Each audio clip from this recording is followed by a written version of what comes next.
Assalamualaikum warahmatullahi wabarakatuh. Alhamdulillahi rabbil alamin wal 'aqibatu lil muttaqin wa la 'udwana illa 'alal zalimin. Asyhadu an la ilaha illallah wahdahu la syarika lah wa asyhadu anna Muhammadan 'abduhu wa rasuluh. Allahumma shalli wa sallim ala sayyidina Muhammad wa ala alihi wa ashabihi واستنى بسنته واهتدى بهديه إلى يوم الدين أما بعد. Sahibul Fadilah Imam Masjid Nilai, seterusnya tuan-tuan guru, para alim ulama, hadirin hadirat muslimin muslimat yang dirahmati Allah. Hari ini muka surat apa? Fi Haji muka surat 386 Salat Syah Jumaat. Bismillahirrahmanirrahim. Apabila seseorang mempunyai 7 syarat terdahulu, maka wajiblah dia mendirikan salat Jumaat. Bagaimanapun salat Jumaat tak sah melainkan dengan 4 syarat yang berikut. Pertama, salat Jumaat hendaklah didirikan di dalam kawasan binaan, sama ada di bandar atau di qaryah yang mempunyai penduduk yang bermustautin tak kurang daripada 40 orang lelaki yang cukup syarat-syarat wajib mendirikan Jumaat. Ini syarat pertama. Maksud bandar ialah kawasan yang mempunyai qadi dan hakim serta pasar untuk berjual beli. Manakala maksud qaryah pula kawasan yang tak terdapat perkara tersebut. Salat Jumaat tak sah didirikan di kawasan padang pasir di antara khemah-khemah atau di qaryah yang kurang daripada 40 orang lelaki yang wajib mendirikan Jumaat. Jika mereka terdengar azan daripada bandar yang berhampiran, maka mereka wajib pergi ke tempat tersebut untuk mendirikan salat Jumaat. Sebaliknya, mereka yang tak terdengar azan, maka gugurlah kewajipan mendirikan salat Jumaat seperti yang telah dijelaskan. Syarat sah salat Jumaat tersebut berdasarkan peristiwa pada zaman Nabi SAW dan juga zaman Khulafaur Rasyidin yang hanya didirikan dalam keadaan demikian. Kabilah-kabilah Arab Badui yang tinggal di luar bandar Madinah tak mendirikan salat Jumaat, dan Rasulullah SAW pula tidak pula memerintahkan mereka supaya mendirikannya.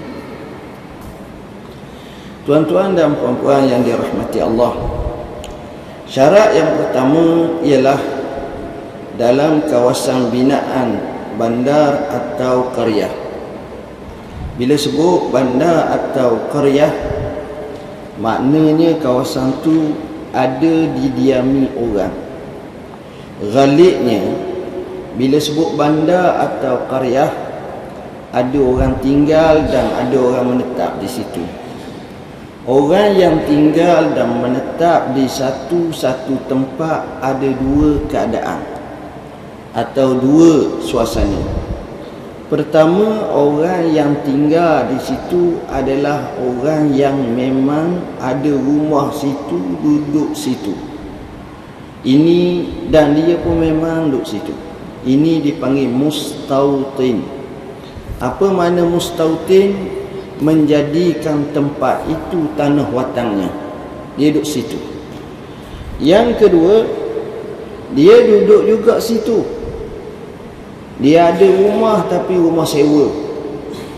Dia kerja atau rumah yang diberi pinjam, atau rumah yang kita kata dia dapat duduk percuma, quarters contohnya. Orang macam ni, tahap dia dipanggil mukim. Mukim ni maknanya orang tu dia menetap bila lebih pada 4 hari, orang panggil mukim. 20 waktu, mukimlah dia. Jadi kedudukan orang bermukim ni dia lain sikit pada orang mustautin. Kalau terhimpun semua orang bermukim di satu kawasan, tak wajib berjumaat. Tetapi dia wajib pergi sembahyang Jumaat. Maknanya dia duduk 5 hari situ, pergi sembahyang Jumaat wajib lah. Tapi kalau sama-sama katakan di satu kawasan tu ada 80 orang semua bermukim, untuk dirikan Jumaat boleh tak? Tak boleh.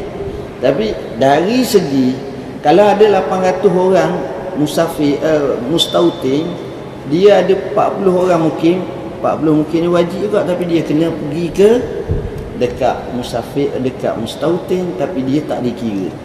Itu kalau hak sebenar lah, kalau hak sebenar. Ini memang banyaklah perbahasan dalam isu macam ni, mustautin, mukim dan juga musafir. Okey. Yang kedua di sini dia kata berkenaan ta'rifan bandar dan qaryah, kampung. Sekarang ni istilah moden pula ada satu lagi kat kita, dia panggil taman. Dulu mana ada taman? 30 tahun dulu sebut taman, taman bunga je. Bagaimana lagi taman bunga? Dia kata nak pergi taman Kashwarina, taman air pelik kan, dah benda pula taman. Orang zaman tu lah, orang zaman 40 tahun lepas tak so taman kita je. Saya faham maksud cita-cita dia nak gambarkan satu suasana perumahan yang tersusun rapi sebagainya. Siapa pula tak panggil dah taman, dia panggil high, semua nak high, atas bukit semua Damansara high, hak biasa pun high juga. Ada pula.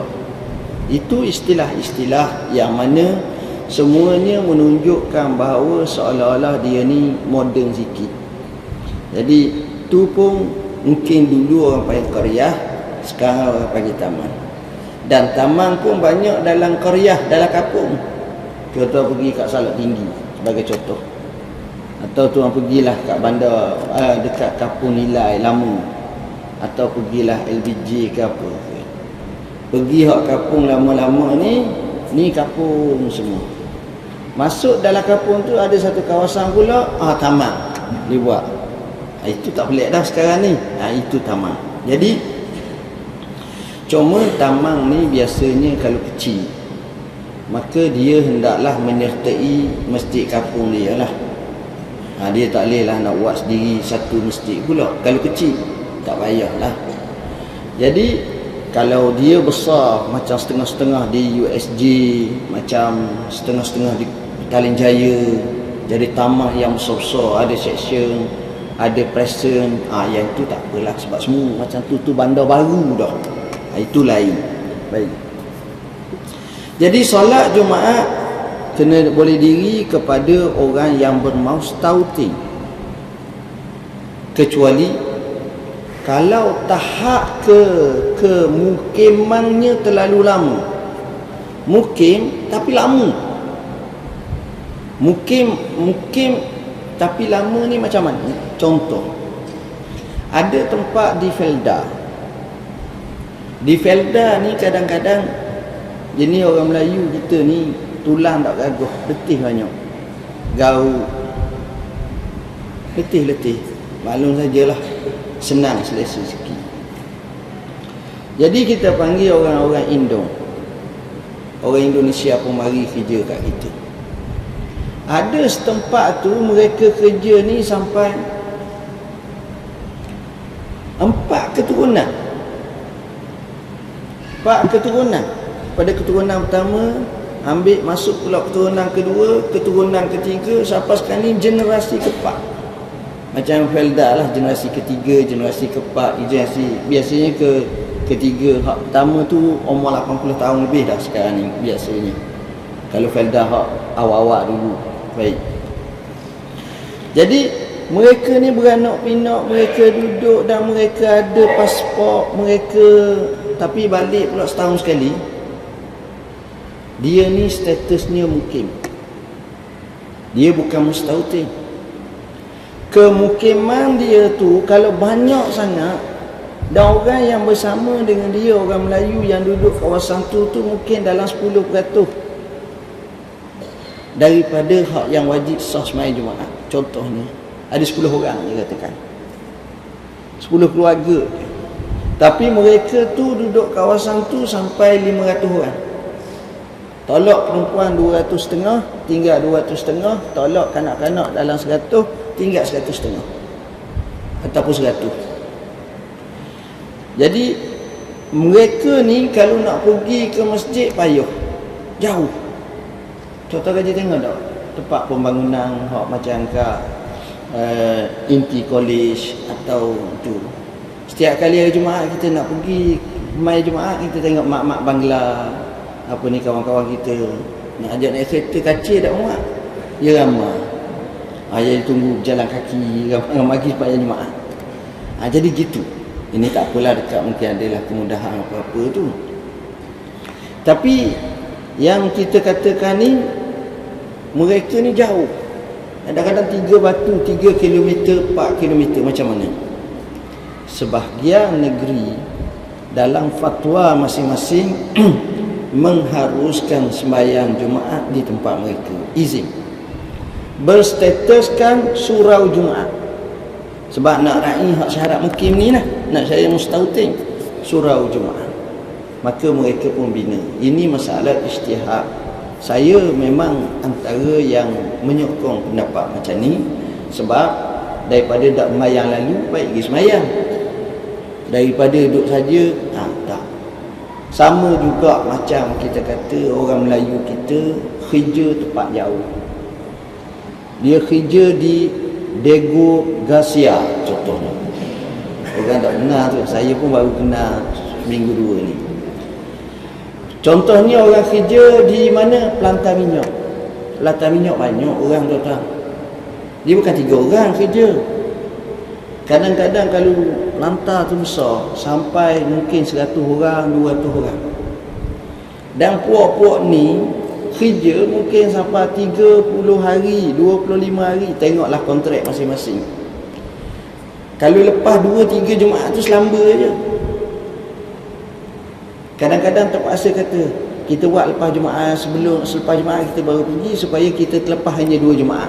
Sebab Nabi kata, man taraka salasa Jumaat, siapa dia tinggal 3, hati dia akan dikhatam. Jadi kita 2 je, lepas tu terlepas pula. Ada juga jenis mazhab macam tu. Jadi kalau sampai tahap tu, boleh juga dibuat kajian untuk kita panggil surau Jumaat. Bolehlah setengah-setengah tempat. Saya rasa itu cukup bagus. Pertama, khatib tu boleh sekali-sekali pergi naik ke pelantar tu. Satu. Sebenarnya kesan maknawiyah, dia semayang pula di kapur, di tengah apa ni kita kata tengah laut. Maka pada masa itu hatinya lain. Kena pula khatib kata laut ni biar cerita. Maka menginsafkan. Ini bagus peringatan. Manusia ni kalau beri peringatan, dia akan jadi lembut sikit. Dia akan jadi baik. Dia tak hanyut dan dia tak terbabah jauh sana. Itu kesannya. Baik. Itu suasana. Sama juga kalau kita tengok sekarang ni banyak seperti kem pelarian. Siapa pernah pergi kat kem pelarian? Kem pelarian ni di mana kalau hak besar-besar orang beratus ribu. Kalau di Jordan, di dekat dengan Mafrah tu, di situ kem pelarian terbesar di dunia. Jumlahnya lebih daripada 200,000 orang. Mungkin 3, mungkin 4, mungkin setengah juta. Ramai. Alangkah baiknya kalau mana-mana negara yang terpaksa melayani kem-kem pelarian ini, sebagai tetamu mereka, mengadakan solat Jumaat bersama mereka. Pertama, mengurangkan risiko jinayah. Hak jenis jahat-jahat, hak jenis nak curi, lain macam tu. Jadi yang kedua, kita membina tarbiyah ruhiyah, menyebabkan mereka sabar, mereka lebih menerima akan realiti sebenar, dan mereka pula boleh didik diam-diam. Dan pada masa itu, bila kita tengok hubungan mereka dengan Tuhan adalah amat-amat baik. Ini perkara yang sepatutnya dan sewajarnya diberi kefahaman dengan sebaik-baiknya. Kemudian dikatakan bahawa ini pun boleh fikir, bukan panggil masjid lah. Kalau kita boleh panggil sebagai surau Jumaat kan tempat kita. Kalau dengan Arab boleh kita nak katakan masjid buat Jumaat. Arab masing-masing keadaan. Okey. Cuma kalau kita naik sebuah bah nak pergi kahwin, jadi betulan dia ni orang berpengaruh lah sikit, anak wakil rakyat, jadi nak menikah daripada nilai ni, nak pergi ke mana, nak pergi ke Yang Kedah, naiklah 8 bah. Dalam 8 bah tu orang lelaki ada 50 orang, ada 200 orang ataupun 100 orang. Boleh ke tak kalau dia berhenti di Sungai Perak RNR nak sembahyang Jumaat? Jawab dia tak boleh. Kalau dia nak sembahyang Jumaat juga, dia kena berhenti di masjid hak orang sembahyang Jumaat. Dia kacang dah. Bertolak pukul berapa weh? Mereka kata milang apa, muka lewat semua ni. Tengok pukul 9.30.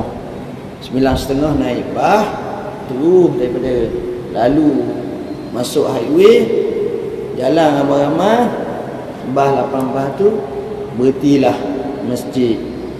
Rasa-rasa sempat lagi sampai kat Seling River, keluar exit, semayang di Masjid Sultan Muhammad Seling River. Rasa boleh pergi depan lagi ni, awal lagi, baru pukul 11.30 baru pukul 12. Boleh pergi lagi. Lajak kat mana? Semayang di Masjid Bidu.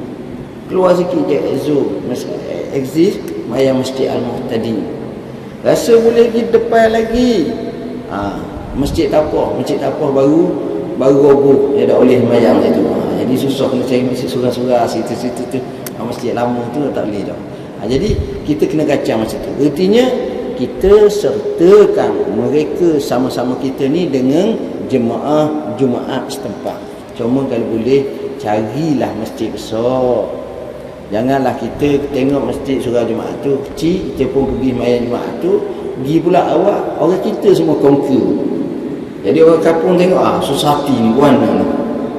Jadi mereka pun payah semayang luar, marah pula, komplain pula, ni mazhab mana mari ni. Dah lah mari, dia dah wajib main Jumaat, aku wajib, aku duduk tengah panas ngamuk dia. Jadi kalau boleh kita buat macam tu jauh lebih baik lah kalau nak semayang Jumaat, supaya keluar daripada khilaf. Kemudian seterusnya, bilangan jemaah bagi solat Jumaat ialah sekurang-kurangnya 40 orang lelaki yang memenuhi syarat-syarat wajib Jumaat, iaitu lelaki baligh dan bermustautin. Hal ini berdasarkan hadis Jabir bin Abdullah berkata, madatis sunnatu anna fi kulli arba'ina fama fawqa zalika Jumu'ah. Jumu'ah boleh baca dua wajah, mim kita matikan dan mim kita bagi depankan, dua-dua boleh. Jamaknya Jumu'at ataupun Jum'at atau Juma'at, 3 wajah boleh baca. Baik. Menurut sunnah, solat Jumaat didirikan sekiranya terdapat 40 orang atau lebih. Bila 40 orang ni, kenapa? Pertama, ramai. Kedua, bila semayang Jumaat, seolah-olah dia nak gambarkan himpunan terbesar mingguan, supaya tak sama dengan semayang Jumaat. Semayang Jumaat mungkin 2 orang boleh dah, 3 orang boleh dah. Kalau semayang Jumaat 2 orang, 3 orang boleh. Jadi tak ada beza. Jadi biar nampak di samping sebenarnya ada nas sebagaimana yang dikatakan dalam hadis Ka'ab bin Malik radhiyallahu anna awwal man jama'a ni maknanya yang melakukan solat jemaah. Bihim As'ab bin Zurarah radhiyallahu anhu wa kanu yawma izin arba'ina.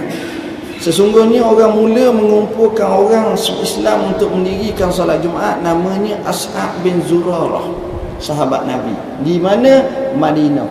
Dia Jumaat dakwah Mekah maka Mekah tak lewat. Orang nak kerja, orang nak bunuh, payah mula-mula tu. Dan bilangan mereka ketika itu 40 orang.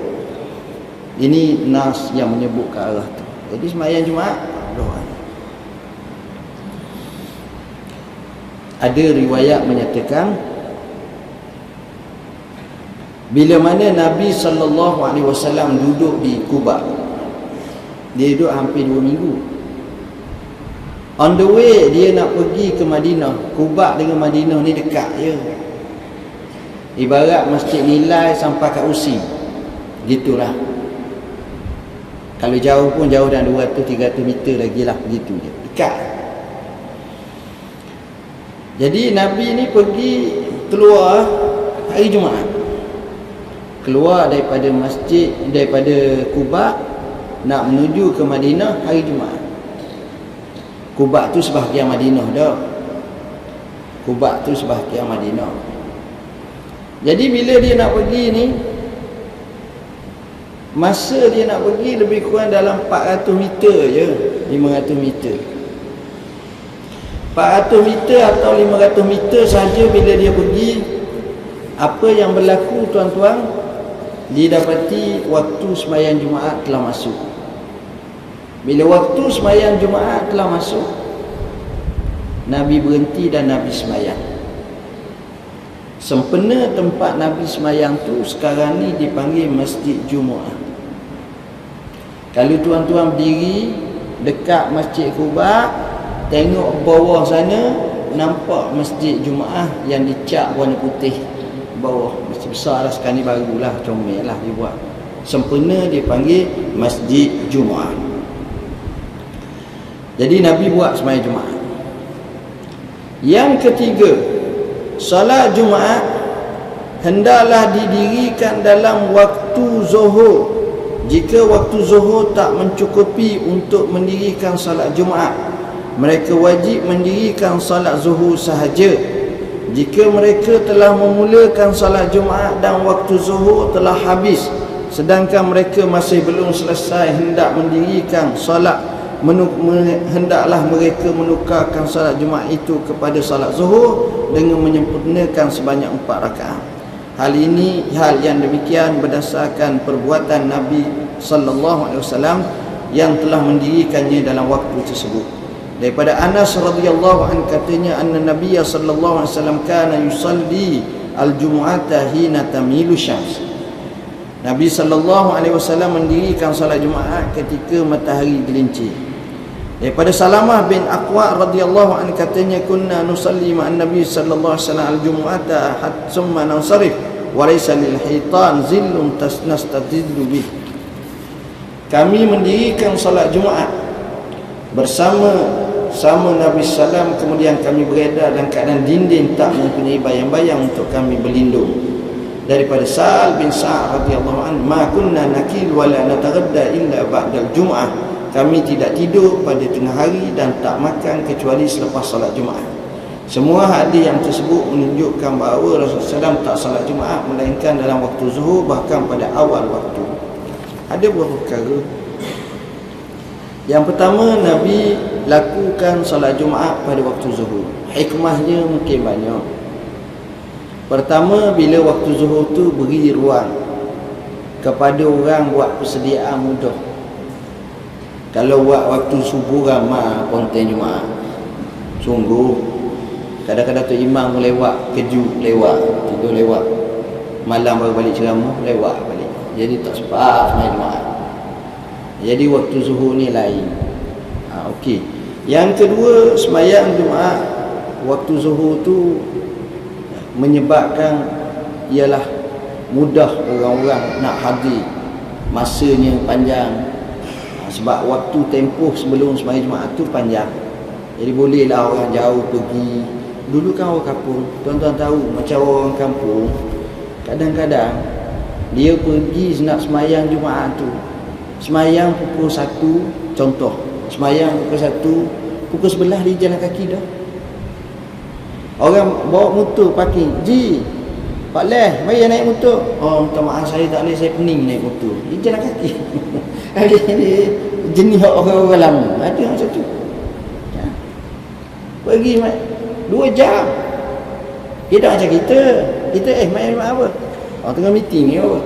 Akhirnya kita tanya apa? Biasanya kalau Imam Yusof tu berhenti pukul apa? Tanya. Berhenti khutbah.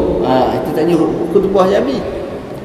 Maknanya kita boleh bincang lagi 1,5 tu selamba lagi bincang. Akhirnya tahu dah 1.40 tu nak kata barakallah, tak betul dah. Senang balik lagi. Dan takbir sama. Itu maknanya lemahnya jiwa kita. Dulu tak. Jemaah lama dia mari. Yang kedua, caranya pula kita tengok Nabi ni, mereka ni sembahyang Jumaat, keluar sembahyang Jumaat dalam bentuk walaisa lil hitani zillun, matahari dinding tu, matahari tu tidak mempunyai bayang lagi masa tu. Apa makna? Maknanya tuan-tuan, khutbah Nabi ni pendek. Pendek. Sembahyang pendek. Saya rasa mungkin kurang pada 15 minit. Package tu. Kita selok masuk ke TV ya, masuk radio awal, masuk apa. Mesti. Ini dia. Dan saya rasa kalau macam tu, tidaklah mereka sampai tidur 3 round. Ini tahu sajalah. Ada orang tu dulu, kini dan selama-lamanya kalau sembahyang Jumaat, tiang tu tiang dia. Untuk Jumaat je, hari lain tak perlu ambil hari lain, tapi Jumaat apa aku. Ramai orang mari pun sama aja. Saya booking lama. Tengok. Jadi itu cara. Dan saya rasa perkara ni boleh ditentukan. Poin je. Leret-leret yang payah. Hari ni kita nak 4 poin. Ingat, 4 poin. 4 poin. Ulang tu je. 1, 2, 3, 4. Cukup. Faham? Ni cakap panjang. Isteri dia pun tanya, khutbah khatib macam apa? Allah, tu hak orang lelaki ya. Daklah kita nak dapat juga sikit isi kandungan khutbah hari ni. Suruh takwa lah. Takwa tu tiap-tiap minggu. Sebab apa? Sebab panjang cerita pertanian, agrotech, cerita tentang lautan Hindi bergelora, cerita semua sekali. Jadi nak pegang punca tu tak ada. Baik. Dan mereka ni makan sebelum Jumaat, selepas Jumaat dan tidur selepas Jumaat. Apa makna? Maknanya dia tak mengatur je. Kita ni makan dulu. Ada kedai-kedai makan pula banyak. Sudah nasi, lepas tu air batu ABC campur special, lepas tu lah chicken. Sudah makan cari dinding tu penuh hari Jumaat. Duduk semuanya warung, tak pernah bangkang tu Imam. Tengok. Jadi kita boleh tidur masa tu. Sedangkan sahabat Nabi ni, kalau kita tengok Nas, dia tidur selepas pada tu. Itu bezalah, beza. Baik. Yang keempat, jangan mendirikan lebih daripada 1 Jumaat pada satu tempat selagi ia boleh dilakukan sedemikian. Malahan mereka wajib berhimpun pada satu tempat, namun harus berbuat lebih daripada satu tempat jika tempat tersebut tak dapat menampung bilangan jemaah yang ramai. Sekiranya salat Jumaat didirikan berbilang dalam satu bandar atau qaryah tanpa sebab munasabah, hanya salat yang didirikan terlebih dahulu dikira sah. Salat yang lebih dahulu didirikan bermaksud salat yang lebih dahulu dimulakan, bukan salat yang lebih dahulu selesai. Dalam keadaan ini ia dikira sah. Para jemaah pada salat Jumaat yang lain dianggap cuai kerana mereka mendirikan salat Jumaat berasingan dan tak berkumpul di tempat salat yang lebih awal dimulakan. Oleh itu mereka hendaklah menggantikannya dengan salat Zuhur. Jika tidak diketahui dahulu kemudiannya salat Jumaat tersebut, maka kesemuanya dikira batal. Mereka hendaklah mendirikan salat Jumaat yang lain di satu tempat sahaja sekiranya boleh dan masa yang ada. Okey. Ini perbahasan klasik, tuan-tuan. Perbahasan klasik ini tak diamal dah sekarang ni, kecuali sedikit sahaja. Pertama, apa makna salat Jumaat? Kalau hak sungguh lah, hak sungguh. Makna salat Jumaat ini ialah solat yang dilakukan pada sebuah bandar. Satu. Maknanya kalau katakan bandar, kitanya sini ni bandar baru ke? Tak, ni bukan bandar baru. Kita ni katakan bawah Seremban, mayang masjid, negeri sembang je. Kena macam tu, kena pergi gitu lah. Hak tu hak asal. Sebab itu kalau baca kitab klasik, bila sebut masjid tu, dia sebut kalau di Madinah, Masjid Madinah. Artinya Masjid Quba tak, Masjid Kiblatain tak, Masjid Jumaat tak, Masjid Bani Sulaim tak, Masjid Madinatul Haram Nasr tak, Masjid dekat Uhud tak, Masjid semua tak, Masjid Madinah. Pakat kumpul situ je. Tu hak sebenar. Kalau di Mekah, Masjid Kucing tak, Kucing tak ada. Dah Masjid ni dulu ada. Masjid Jing pun tak ada, Masjid Hak tak ada. Masjid Mekah je. Masjid atas bukit, Masjid Jiak pun tak ada. Masjid tu je. Sebiji masjid je. Tu hak sebenar. Kalau di Syam, Syria, contoh Masjid Umawi, masjid lain tak ada semua. Tu je. Itu cerita semua. Dia panggil dalam bahasa apa? Fi Misra, di Mesir. Fi Misr. Mesir ni maknanya satu kawasan besar, satu besar masjid. Sebab itu dulu dia panggil masjid Jami'. Dan kadang-kadang masjid pun tak ada dah, Jami'. Sebab itu dia panggil Jami' Umawi. Jami' Umawi, Jami' besar, Jami' Al-Azhar, Jami' Abdullah, Jami' Uqbah ibn Amr. Tu Jami'. Itu cerita sebenar. Jadi hak kita ni tiap kampung ada masjid, tiap qaryah ada masjid, tiap ni ada masjid. Sebab itu di Malaysia sendiri pun masjid ada berapa jenis, ada banyak jenis. Bagi peringkat negara, nama masjid negara. Bagi peringkat negeri, masjid negeri. Bagi peringkat daerah, masjid mukim, masjid daerah. Bagi peringkat beberapa qaryah, masjid mukim. Dan berapa pula masjid qaryah. Sampai tahap tu.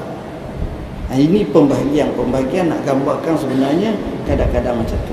Dan masjid pula ada yang panggil masjid Jami' dan masjid Ghairu Jami'. Ada. Asalnya kita boleh panggil masjid Jami' apa baru dah.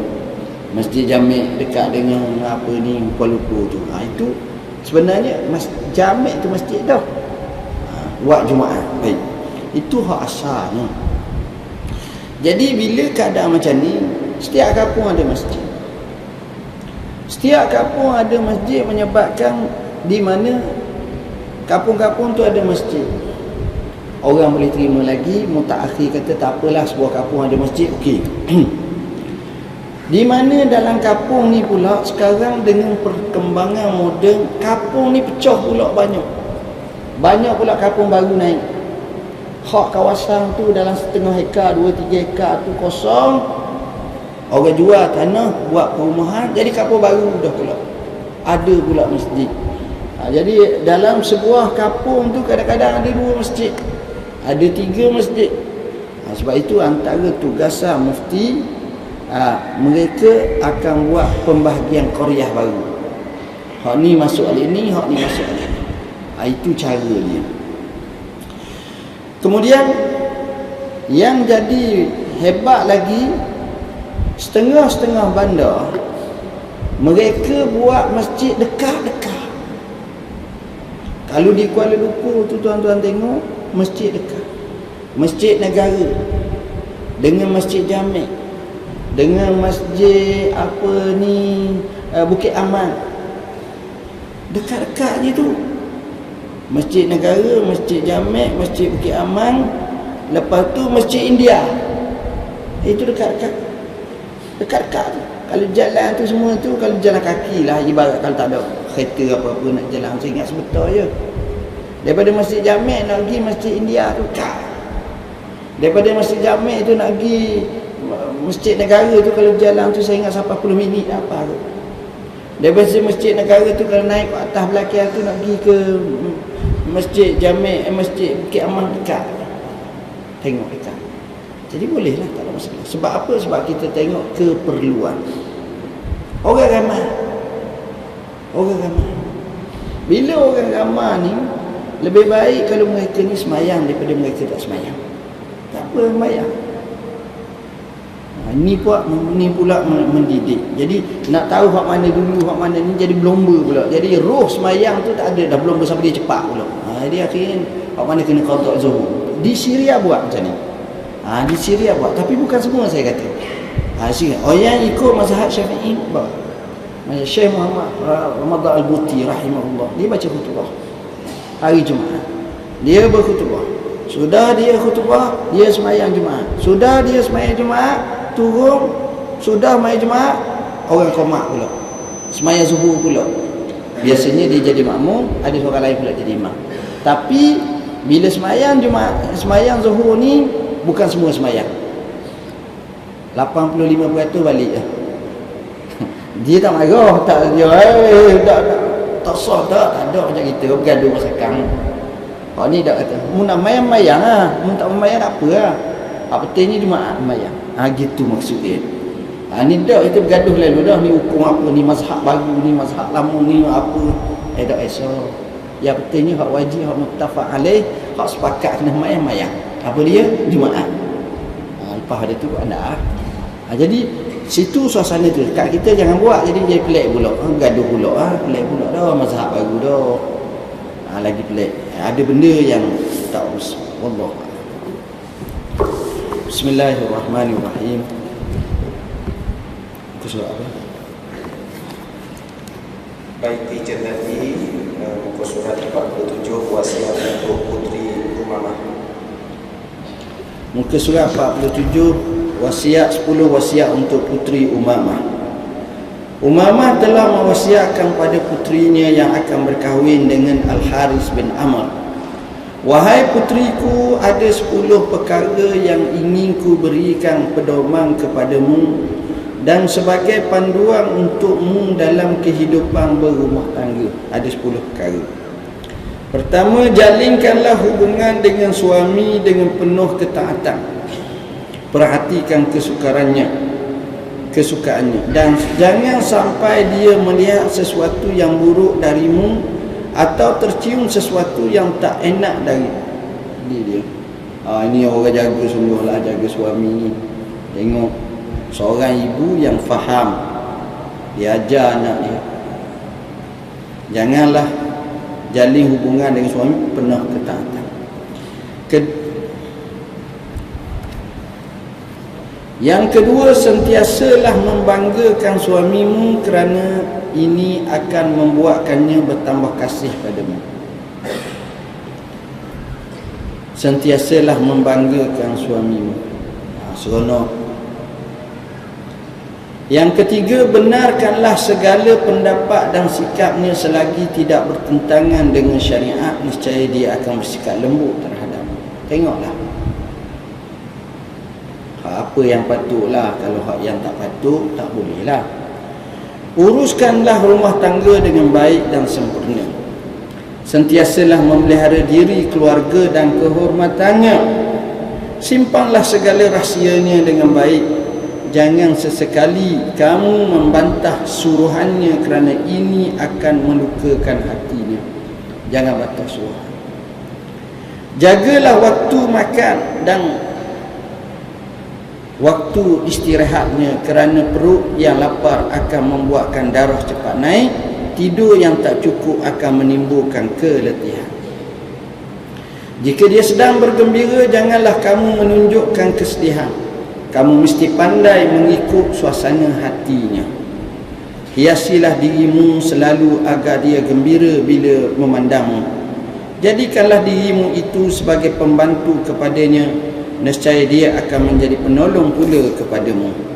Itulah nasihat. Jadi nasihat ni saya tak nak syarah panjang. Wallahu a'lam. Bismillahirrahmanirrahim.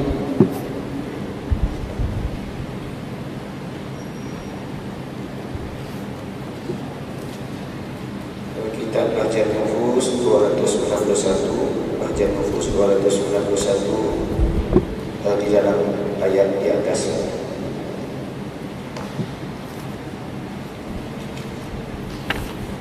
Bismillahirrahmanirrahim. Firman Allah Ta'ala, wallahu yakhtassu birahmatihi man yasha, padahal Allah SWT berhak menentukan rahmatnya kepada siapa yang dikehendakinya. Dalam ayat di atas diberitahu bahawa kalau dibiarkan mereka begitu, nescaya mereka meninggalkan amalan semata-mata bergantung kepada yang pertama. Firman Allah Ta'ala dalam surah Al-A'raf, inna rahmatallahi qaribun minal muhsinin, sesungguhnya rahmat Allah itu dekat pula pada orang-orang yang memperbaiki amalannya.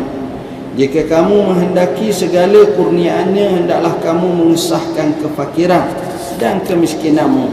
Firman Allah Ta'ala, innamas sadaqatu lil fuqara wal masakin, sesungguhnya sedekah zakat itu hanyalah untuk orang fakir dan orang miskin. Cahaya-cahaya yang diizinkan masuk dan cahaya-cahaya yang diizinkan sampai, boleh jadi sampai kepadamu yang diselubungi gambaran makhluk, namun ia boleh berpindah dari tempat ia turun. Hendaklah kamu kosongkan hatimu daripada segala makhluk, nescaya dipenuhi dah dengan ma'rifah. Tuan-tuan dan puan-puan yang dirahmati Allah, pertama di sini, betapa rahmat Allah terlalu penting dalam kehidupan kita. Dan hebatnya bila Allah Subhanahu wa Ta'ala menggambarkan rahmat ini bermula daripada ayat pertama lagi, selepas namanya yang mulia, maka datangnya gabungan Ar-Rahman Ar-Rahim. Bismillahirrahmanirrahim. Alhamdulillahi Rabbil Alamin, Ar-Rahman Ar-Rahim. Itu hebatnya rahmah. Jadi rahmah ini Allah telah khususkan kepada siapa yang dikehendaki. Wallahu yakhtassu birahmatihi man yasha. Allah beri rahmat dia kepada siapa yang dia kehendaki. Kadang-kadang kita tengok mereka yang dapat rahmat ini adalah cukup hebat. Makna rahmat ini bukan maknanya orang tu mesti kaya sekaya-kayanya. Bukan mesti orang tu pakar paling besar. Bukan mesti orang tu sihat. Bukan semestinya macam tu. Bila kita kata rahmat, kasih sayang Allah, dalam arti kata lain, orang ini dipandu hidayahkan Allah, ditaufikkan untuk ibadat kepada Allah dengan semudah-mudahnya. Kita tengok dia, kita seronok. Dia sentiasa menempatkan diri dia untuk dipahlakan Allah. Jadi orang ni comel lah. Sentiasa dia dapat pahala. Nampak saya satu tempat pada satu tempat, dari satu keadaan kepada satu keadaan. Jadi orang ini hitungan hariannya adalah pahala Allah Subhanahu Wa Taala berbanding dengan orang lain. Jadi rahmat Allah ini hampir macam mana kita nak dapat rahmat Allah? Syaratnya orang tu kena orang baik. Artinya bukan kita minta rahmat Allah, tetapi lebih besar dan penting lagi, kita melayakkan diri kita untuk dapat rahmat Allah. Prasyarat untuk mendapat rahmat Allah tu kita penuhkan dulu, maka rahmat Allah akan dapat kat kita. Apa dia prasyarat untuk mendapat rahmat Allah? Prasyaratnya ialah menjadi orang muhsinin. Apa makna muhsinin? Muhsin maknanya mereka yang berihsan kepada makhluk, kepada manusia. Sifat ihsan. Bila sifat ihsan macam ini, inilah orang muhsinin yang sebenar.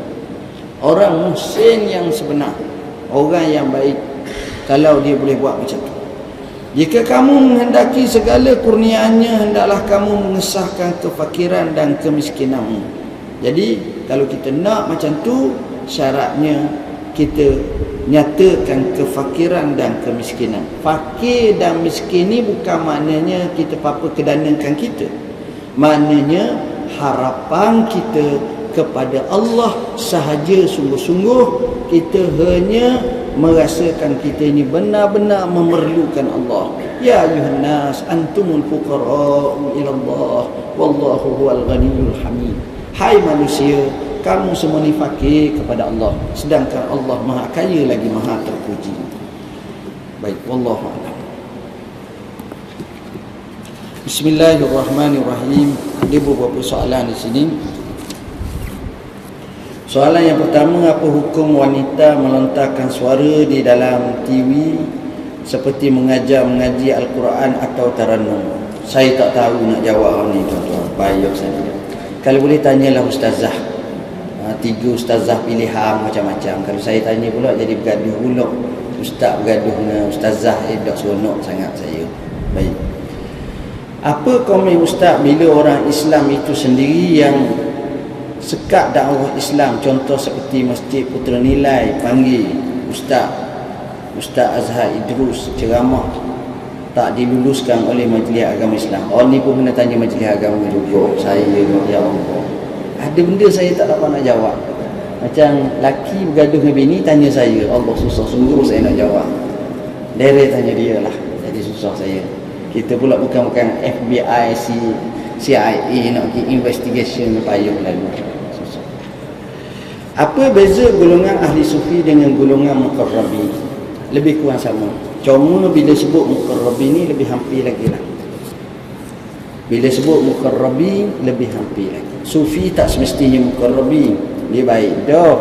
Tapi kalau muqarrabi ni mesti sufi lah. Memang hebat benar. Ini pilihan utama, muqarrabi. Sebab itu disebut hasanatul abrar wa sayyiatul muqarrabi. Maknanya orang benar-benar hampir dengan Tuhan. Itu keadaannya. Seorang perempuan bersolat semasa sujud tangannya terlapik dengan telekungnya, adakah salat? Kalau telekungnya taklah tebal sangat, sikit nipis, insya-Allah tak ada masalah apa, insya-Allah. Adik perempuan saya bisu sejak kecil, telah berkahwin dengan orang biasa, tidak bisu. Bisu tak boleh bercakap dan tulis. Ia sembahyang dan puasa. Anak-anaknya cadang nak buat haji bersama suaminya. Adakah ia wajib bagi haji? Gitulah lebih kurang, saya tak berapa banyak. Tulisan doktor ni hebat. Dia isunya kalau kita boleh menyampaikan ajaran, maka kewajiban tetap berlaku. Walaupun dia bisu, walaupun dia pekak, tapi cara penyampaian ilmu itu boleh melalui penglihatan, maka pada masa itu hukumnya adalah dibolehkan. Maka dia kena wajib juga fardu-fardu yang lain. Ini kalau boleh sampaikan. Dan alhamdulillah bila kita tanya orang-orang yang mengajar orang pekak ni, memang dia ada cara dia, ada teknik dia, ada style dia. Dan lebih hebat lagi tuan-tuan, zaman sekarang ada orang boleh sampaikan ilmu kepada orang pekak, orang bisu, orang buta. 3 ni terwujud atas dia. Dia pekak, dia bisu, dia buta. Kalau dulu dah kita pekak lama, orang ni hilang taklif dia. Sebab dah nak mengajarnya ni, nak menunjuk dia tak nampak, nak cakap dia tak dengar. Jadi tak boleh nak cakap apa-apa.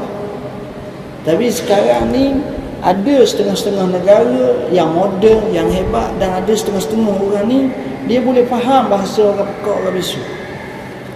Sebab manusia ni tuan-tuan, Allah jadi dia luar biasa. Itulah ajaibnya manusia. Dulu saya pernah baca satu buku cerita pelik yang disampaikan oleh Syekh Dr.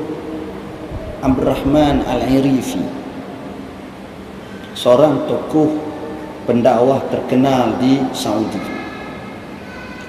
Dia kata satu hari ada seorang cakap dengan dia, "Tuan nak dengar tak satu ceramah?" Dia kata, "Nak ceramah apa?" "Ceramah pelik." Ceramah pelik macam mana pula? Ceramah daripada seorang pekak, bisu dan buta, orang yang sama. Dengar ni, awak boleh cakap ni bisu ni, macam mana nak cakap? Jadi ceramah daripada orang pekak, bisu dan buta. Lalu kata dia, okey, nak pergi dengar. Dia pun pergi dengar.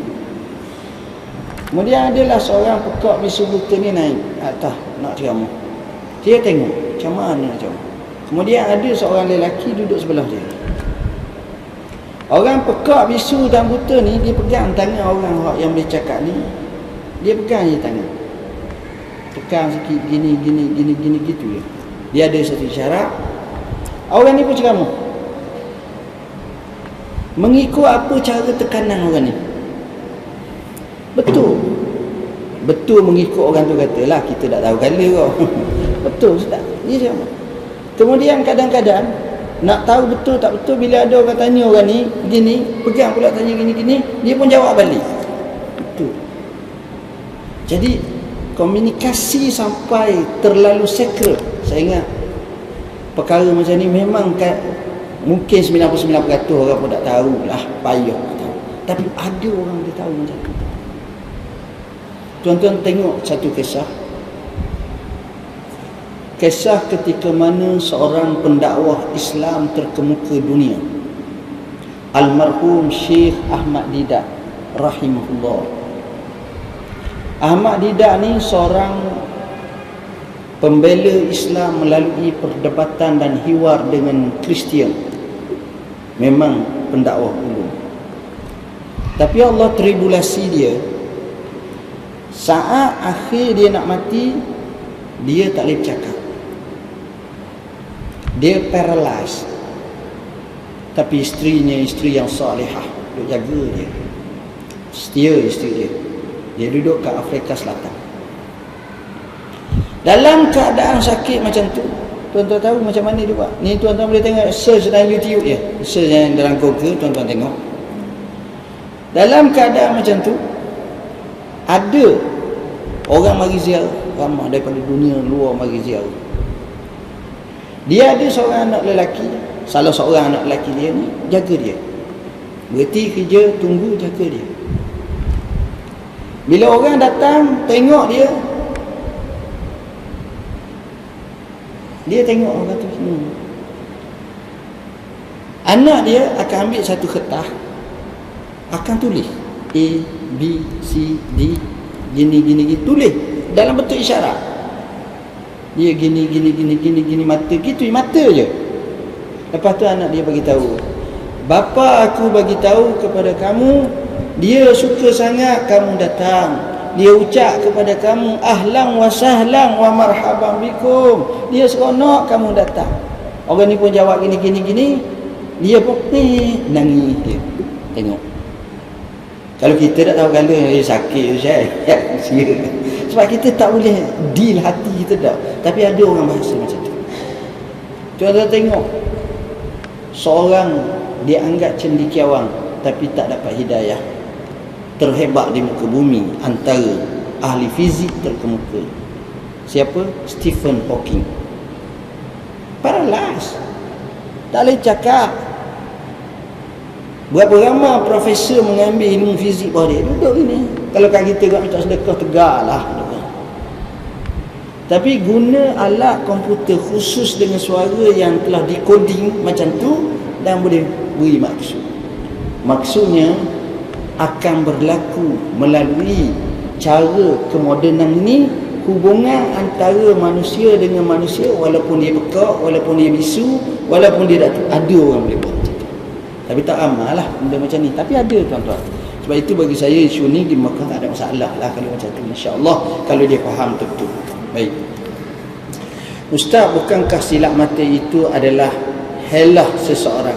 Jadi apakah hukum kita mencari rezeki dengan cara tersebut? Halalkah di atas haram pendapat tersebut? Baik, silap mata ni ada dua jenis.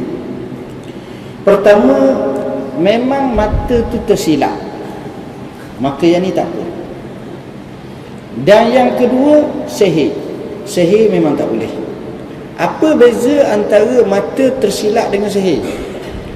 Mata tersilap ni dia panggil dalam bahasa Arab dia panggil khifatul ya.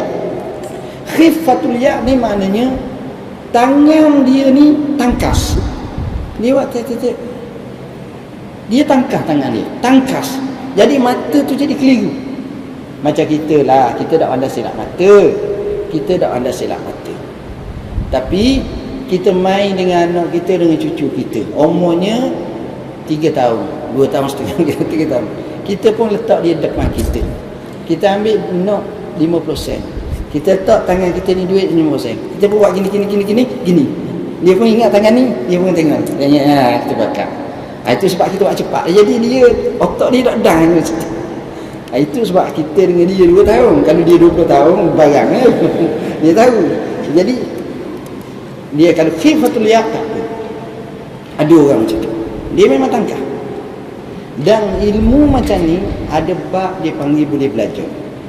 Kalau belajar tak ada sihir, kalau belajar tak ada jampi mentera, mambang kuning, mambang hijau, tak ada.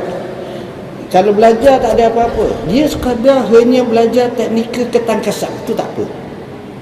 Jadi bukan semua kita kata magician tu salah, tapi bukan semua betul. Bukan semua betul. Dan banyak tak betul lah, banyak tak betul. Jadi banyak mengaruh. Baik.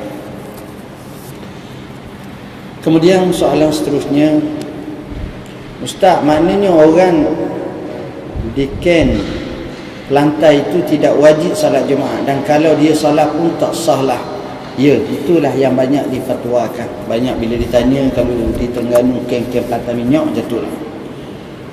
Kenapa kita disunatkan puasa pada hari Khamis? Ikut sunnah Nabi SAW. Nabi suruh galakkan kita puasa 2 hari dalam seminggu. Ustaz, apakah tanda-tanda yang dapat kita tahu bahawa seorang itu mempersoalkan tentang apa yang Allah memberi ujian padanya? Maknanya dia tak redha. Kalau dia tak redha, kenapalah tanda? Apakah benar jika kita bermimpikan seorang itu menunjukkan orang itu sedang merindui kita? Tidak. Kita mimpi, tak semestinya dia rindu kita. Mimpi, sebab mimpi ni perkara yang berlaku. Kadang-kadang dia boleh berlaku, dan kadang-kadang memang ada rindu sungguh. Kadang-kadang itu berlaku. Sebab sementara lagi orang mati, kita mana tahu dia rindu ke tak rindu. Sebab 2 alam yang berlainan. Cuma kalau Bilal bin Rabah Al-Habashi dia mimpi Rasulullah, dia akan musafir daripada Syam pergi ke kota Madinah ziarah baginda SAW, yang mana Rasulullah SAW telah wafat. Ustaz, dengan musibah kehilangan HMH370, kita disarankan supaya berdoa dan salat hajat bagi orang Islam. Tapi bagaimana dengan ada juga agama lain melakukan doa cara mereka dan dibiarkan oleh pemerintah? Apakah kedudukan keadaan ini? Doa orang kafir itu sedangkan doa orang kafir itu perbuatan munkar. Orang kafir dia doa cara mereka lah, tak apa. Tapi kita tak boleh lah kalau dia sebut nama Bismi dengan nama Al-Masih, kita tak boleh lah. Amin, kita cara kita, cara Islam, cara mereka kepada dia lah. Dan jawapan ni kita jawab pada minggu depan. Saya jawab dengan buku siap dah minggu depan, insyaAllah. MS, tragedi, masalah mafku, masalah semua sekali, salat gaib dan sebagainya, macam masalah ucap takziah, macam-macam lagi lah, insyaAllah. Pada pandangan Ustaz, apakah anjuran membaca surah Al-Kahfi pada malam Jumaat termasuk dalam hadis yang sahih ataupun tak? Bagaimana dengan pendapat jemaah? Pendapat hadis sahih contoh. Anjuran tu sahih, tapi bukan mesti buat secara jama'i seorang-seorang. Sebenarnya dia bahkan baca surah Kahfi hari Jumaat atau malamnya lebih kuat daripada baca surah Yasin. Itu hak yang dari segi dalil ni. Tapi kita dah Yasin pendek sikit, 83 ayat je. Kahfi tu kat 110 ayat, panjang-panjang pula. Jadi payah sikit kita. Baik. Saya nak tanya sikit bab pelajaran. Macam mana cara Ustaz menyusunkan masa untuk belajar dan talaki kita? Oh, yang ni saya tak tahu. Payah tuan-tuan. Tuan beli buku semua, baca senyap, gitu je lah. Cukup tak kalau tuntut ilmu dengan hanya baca buku saja tanpa jumpa guru atau murabi? Ni dalam buku A to Z tasawuf kita jawab. Tok guru ni kita ada 2. Satu dia panggil Syaikhu Tarbiyah, satu lagi dia panggil Syaikhu Ta'lim. Syaikhu Ta'lim maknanya kita kena belajar, yang ni kena ada, wajib setiap orang. Syaikhu Tarbiyah ni tak semesti. Kalau orang tu jenis baik dah, okey dah, cukup makan dah, dia tak mesti belajar guru lagi nak dapat tarbiyah apa. Tak apa. Dia macam dia, mari belajar gitu tak apa. Jadi itu perbezaan yang disebut oleh ulama Andalus dan sebagainya, ahli-ahli tasawuf. Baik. Saya tak tahu nak cakap baik walaupun saya berniat baik seperti nasihat dengan bahasa yang menyakit hati. Saya ni mulut yang jahat tapi hati baik. Mengaku diri sendiri. Ini bagus ni orang ni. Sebenarnya tuan-tuan, benda ni tabiat. Tabiat ni, kita ni kadang-kadang kita terlepas pandang. Sebab yang pertama, kita selalu berada dalam environment suka dengar orang-orang yang tak baik. Jadi itulah sebab kaedah menyebut at-tab' dassas, apa ni kita kata at-tab' hassas. Tabiat ini dia ni begitu terkesan. Kalau kita berkawan dengan orang baik, biasanya cakapan kita sikit macam baik. Ada orang tu jenis tak baik. Wah, harus sama. Tiba-tiba datang kawan dia baik balik. Baik lalu dah. Dia nak marahkan anak dia, kontrol tu masa tu. Mata je, merah je nak marah. Tapi kontrol sebab malu kawan ni baik sangat. Sebab kesan kawan baik. Sebab itu, manusia kalau nak jadi baik, tengok. Sebab kita ni masalah tuan-tuan. Sentiasa didedahkan dengan benda tak baik. Kalau tuan-tuan tengok cerita drama, hak Melayu lah. Apa nama pun. Pertama cerita bak tamak, cerita bak kasta atasan, cerita bak hina orang miskin, cerita bak ustaz jahat nak mengorak anak dara orang, cerita bak apa ni tok imam mata ni tak betul. Jadi suasana cerita tu tak ada hak comel-comel. Semua hak tak baik. Semua hak tak baik. Jadi bila cerita-cerita macam ni, kita pun jadi terpengaruh. Kawan pula dengan begini, kehidupan pula dengan begini. Jadi jiwa tu payah nak bersih. Bila jiwa tu nak bersih, mulut ni selalu duk mikir gini-gini. Kita baca dalam kitab ni tuan-tuan. Macam mana Makinuddin Al-Asmar rahimahullahu ta'ala, yang kerjanya yataqawwa, yang yakhid. Setiap hari dia akan muhasabah berapa banyak dia cakap. Dan dia akan tengok banyak mana dosa yang dia lakukan. Dia audit cakapan dia. Mana ada orang audit cakap, dia audit cakapan dia sehingga dia istighfar pada Tuhan. Bila sampai tahap tu memang luar biasa. Akhirnya mereka buat macam mana? Mereka ni benar-benar jaga cakapan sehingga mereka menyatakan man yadman li, siapa Nabi kata man yadman li baina lahyaihi wa ma baina fakhizai admallahu jannah. Siapa yang dapat beri jaminan kepadaku untuk jaga antara dua keng, dua rahang dia, maknanya mulut lidah dia, dan dua peha dia, maknanya kemaluan dia, aku jamin orang ni masuk syurga. Ni Nabi kata. Jadi dengan sebab itu tuan-tuan, kalau boleh kita cuba tengok, kita cuba bahasakan dengan bahasa yang baik. Dengan cara kita guna bahasa yang baik, kita akan jadi baik. Orang Arab sendiri tuan-tuan, orang Arab sendiri pun bahasa kasar ramai. Ada orang tu memang bahasa kasar. Cakap sikit yang nak, mulut dia cakap ya himar, Allah kasar. Maknanya kalau nak marah kita lembu. Dia keldar dengan lembu, teruk keldar lagi mana. Keldar ni kalau orang Arab, Allah, keldar ni maknanya bahlul, tolul, benar, bodoh, bebak, semua sekali masuk situ. Makna berat benar lah. Kalau kita lembu, kadang-kadang kita nak bayar lagi, nampak laju, lepas juga. Orang kata bodoh macam lembu. Dah, lembu cerdik. Lembu cerdik. Dan lembu pun duduk dalam feedlot sekarang, yang main. Jadi tu keadaan orang Arab. Tapi ada orang Arab tu cakap baik. Ini berdasarkan pengalaman, ilmu, cara mereka. Oh, kalau kita tengok baik sangat. Sebab itu kena latih daripada satu keadaan. Sekurang-kurangnya kita berlaku peringkat pertama lawamah. Lawamah ni maknanya condemn diri kita sendiri. Allah, silapnya saya, astagfirullah. Jadi kita biasakan dahulu silap. Akhirnya kita boleh betul, kurang. Kami solat, puasa, zakat, haji dan yang sunat lain kami buat, tapi kami taat kepada ketua kami hingga kami lupa akan perintah Allah. Ini tak taat lagi lah. Dia kaedah kata la ta'ata li makhlukin fi maksiatil khaliq. Tidak ada taat kepada makhluk tak kala deraka kepada Tuhan. Cuma kalau taat, sebenarnya ketua pun tak marah. Kalau di Malaysia kita ada hak bekerja, ada hak nak sembahyang Jumaat boleh lah. Cuma mentang-mentang dah kerja hari Jumaat, nak sembahyang Jumaat pergi pukul 8 pagi pergi masjid dah kata nak pergi sembahyang Jumaat. Tak boleh lah macam tu. Dia ada time dia.